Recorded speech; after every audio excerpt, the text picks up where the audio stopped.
If you've been thinking about moving to Florida, whether that's from out of state or out of the country, here's what you need to know first before you do that. Let's get into it.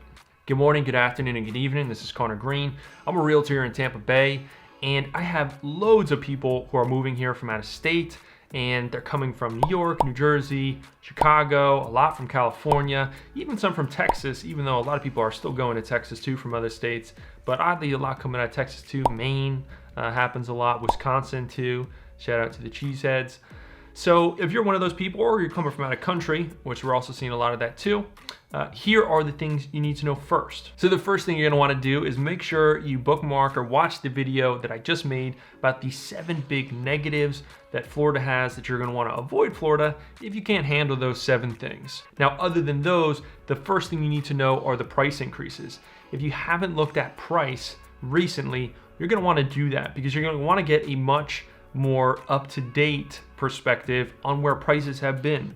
Tampa Bay, for example, has been one of the hottest real estate markets in the country, which was just recognized by Zillow a little bit ago as well. And so if you only know prices what they were a year ago or 2 years ago, you're gonna wanna know where the opportunities are in terms of what you're looking for and what price you're looking to stay under or stay within and what areas make the most sense for you. Obviously, this is something that a real estate agent can do for you too, but this is definitely the first important factor that you need to know in terms of updating yourself on price because they have changed quite significantly over the past year. Number 2 is going to be the inventory shortages. It really doesn't matter where you're looking in Florida, there's an inventory shortage throughout. And this is gonna be a reality if you're gonna be buying something. And so you gotta be prepared for this. You gotta be prepared for how high the competition is and how few options you're going to have. Now, a big hack for this one is working with a real estate agent who can get you access to off-market properties. This is a big thing I'm doing for clients right now. I have a whole program around it. And that's something that's getting them access to properties that no one else knows about because for a lot of my clients, the properties that are on the market are just really not satisfying their needs and what they're looking for. And so make sure you hook up with an agent that can do that for you. Number 3, the bidding wars. You've got to be ready for bidding wars. Anything on the market, especially if it's renovated, if it's move-in ready, we've got people who not only are local that are desperately trying to find a place, but people out of state too, who maybe from a perspective standpoint, they don't really care how much they spend. They'll overspend by $100,000 or $150,000 for maybe a home closer to like the $1 million mark. If you're seeing homes around the $500,000 mark, maybe you're seeing people spend $10,000, $15,000, $20,000, $25,000 above maybe where the fair market is. And so you've got to be ready for these bidding wars. It's something that your real estate agent should be able to navigate you through.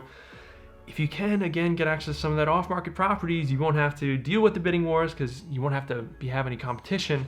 But again, expectation-wise though, you've got to be ready for these bidding wars because really regardless of where you're looking in Florida, they're gonna be a reality of you buying a home here. Number 4, the new build timelines. So if you're considering new construction, whether that's just from a peace of mind standpoint, you just like not having to worry that anything's really gonna go wrong with the home for the next like 5-10 years for the most part, since everything's brand new, or just from a style standpoint, you like everything to be brand new. Well, the new build timelines definitely are not very tight. You could be looking at least 12 months, and you have to be ready for and expect delays. Because yes, they can do everything in their power as far as the builders and developers, but if the appliances all of a sudden get pushed back or any of the supplies get a sudden, big delay, it's gonna hold the whole project back and it's gonna prevent the project from being finished, from them getting their certificate of occupancy, and from them being able to sell the home to you and for you to be able to close on it. So you gotta be ready for those new build timelines.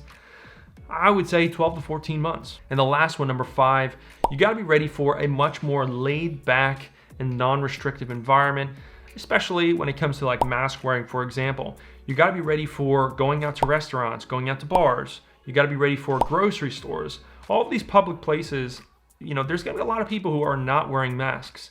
And that's just kind of the general MO around here. There's still plenty of people that wear masks, and it's definitely not looked down upon or anything like that. And I'm not saying you should or shouldn't.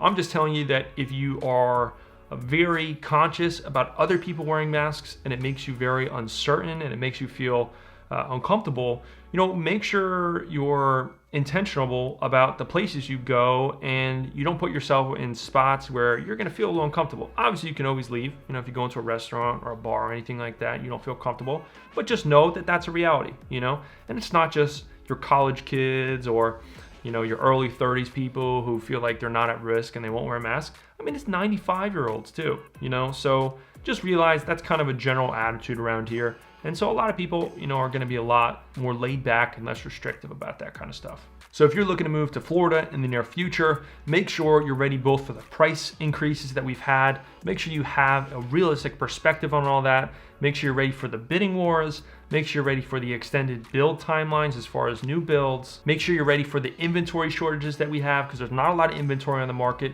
You want to get access to that off-market inventory, feel free to comment below or message me directly and I can tell you more about that. And then you want to be ready for that laid-back environment. You want to be ready for people, especially from a mask wearing standpoint, not necessarily wearing masks for a lot of different, public places or common places like grocery stores, bars, and all of that. So you got to be ready for that attitude and make sure it doesn't catch you off guard or make you super uncomfortable. And it does, again, always feel free to just, step away from that place. Those are my top 5. Check out my channel for some other related videos if you're thinking about moving to Florida. And if you are, definitely reach out to me. I'd love to give you a good perspective on different areas, whether you're looking at the Tampa area, which is where I'm based out of, or if you're looking somewhere else, whether it's Orlando or Miami. I know all of the top agents in the Florida area, and I would be happy to give you some assistance. That's it for me today, guys. So until next time, this is Conor Green. Have a blessed day.